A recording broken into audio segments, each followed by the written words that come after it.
Hello, in this video I'm gonna show you how to change the language on your LEDGER Nano S Plus.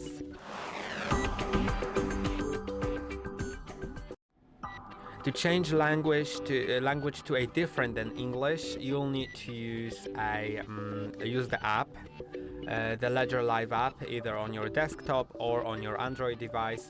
Then in My LEDGER, once you click on it, you may need to select the correct ledger, then go to language, and now you can select the language that you want to set. Click on change language.